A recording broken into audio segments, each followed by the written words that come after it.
And now to talk about the Texans, we have Zach Tawatari and former Texan Seth Payne from Sports Radio 610. Hello, guys. Hello. I imagine we'll have a lot of unsatisfied within our satisfaction survey tonight. Seth, where are you? Don't tell me how to feel, Jason. But I'm feeling very unsatisfied for two reasons. One, the actual play on the field. Look, we've gone from the Texans not living up to their lofty expectations. Since week 7, they're just a bad offense. I'm very unsatisfied. But then also the injuries, which obviously I don't blame the players for the injuries, but this is a team where the cupboards are bare right now. They don't have a lot of options, and time's running out. I'm numb right now. You're not numb? one way or the other. You're numb? I'm numb, so I'm just neutral. After watching the Tank Dell injury yesterday, that was extremely disheartening. And then on top of that, seeing the offense continue to struggle, it's too much. Okay. It's too much. All right. Well, I'm not very unsatisfied, and I'm not neutral. I'm just unsatisfied because we knew going into this season that this would be a very difficult stretch of games. And then you go to Kansas City. I guess you could be very unsatisfied in the sense that they had a chance. They were ahead at one point, but I'm just going to say unsatisfied. And now the Texans have to get ready for Baltimore.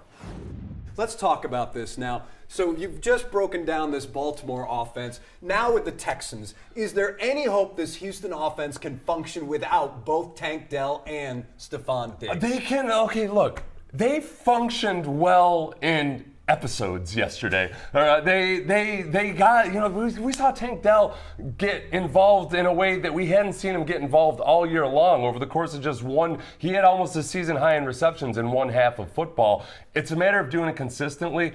I'm worried more about, when they get down into the red zone, some of these mistakes they made in the fourth quarter. We've seen this a few times this year. We can't be taking delay of games. You can't be making mental errors. You can't, take sacks that you're not supposed to take.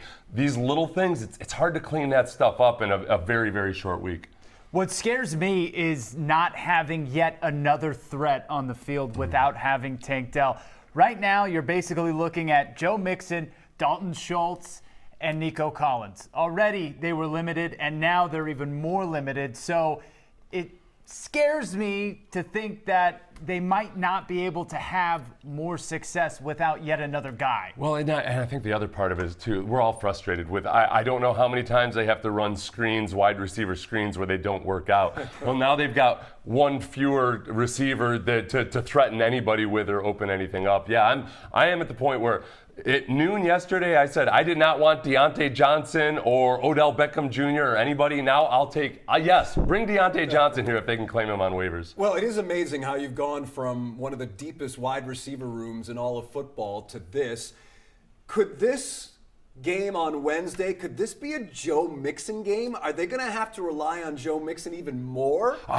I would love for that to be the case. They haven't been able to run when they need to run the football, and the Ravens' defense isn't what it used to be. So it's not as staunch a challenge as it once was.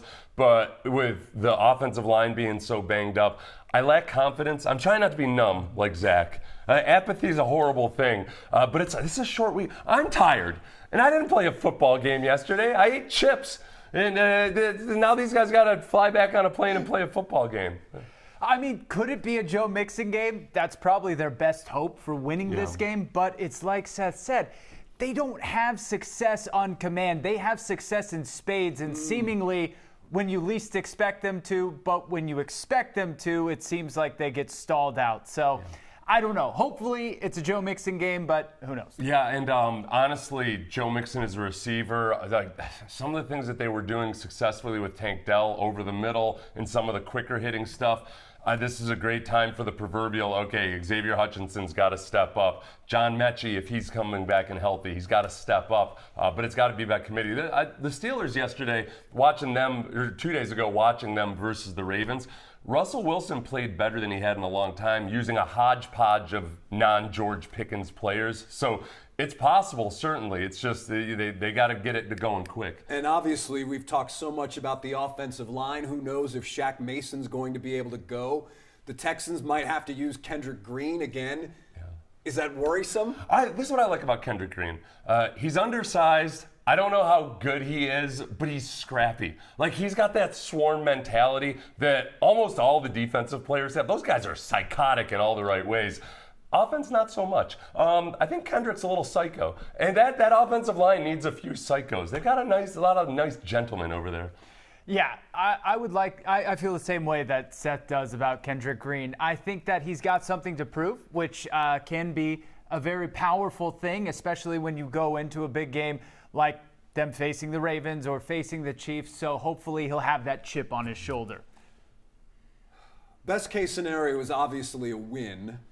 Worst case scenario is more guys getting hurt. Right. So what kind of expectations do we have for this game now? You know, the Ravens, I think, are going to be playing. I don't think they're going to rest a bunch of their starters. I don't think D'Amico's wired that way. And frankly, there's not that many guys available to rest. Yeah. So, look, they looked at this 3-game stretch as kind of a sprint after the bye week. I think they were mentally and physically prepared for it.